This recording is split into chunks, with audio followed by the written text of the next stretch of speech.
Como podemos comprobar en este bello plan hecho por don Agustín Portela, esta calle se llamó Rúa de Moldes hasta el año 1825. Más tarde y hasta 1843, Tristán de Montenegro, y a partir de 1858, calle Figueroa. Esta calle tuvo relevante importancia en la Edad Media, pues era paso obligatorio desde la Puerta de Trabancas hasta la Rúa de la Compañía.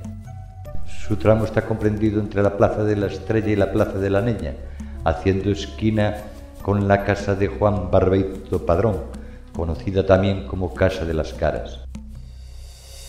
Esta calle lleva el nombre de don Manuel Ventura Figueroa y Barreiro, nacido en Santiago de Compostela. Fue patriarca de las Indias y desempeñó otros importantes cargos: arzobispo de la Odisea, gobernador del Consejo y Cámara de Castilla, negoció en Roma el Concordato de 1753 y fue fundador del Banco San Carlos, actualmente el Banco de España. Creó también una fundación por la cual ayudaba a su familia y descendientes, tanto en sus estudios como en otras muchas causas.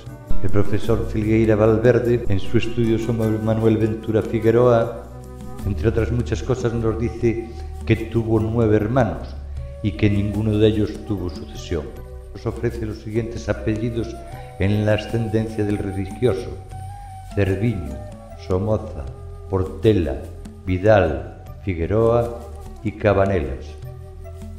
Su testamento deja parte de sus bienes a sus huérfanas parientes para que se pudieran casar o entrar como religiosas, otra parte para pagar los estudios de sus parientes huérfanos, y en el caso que no hubiera esta clase de parientes, pasaba a los huérfanos naturales de la feligresía de San Pedro de Tenorio y alguna más.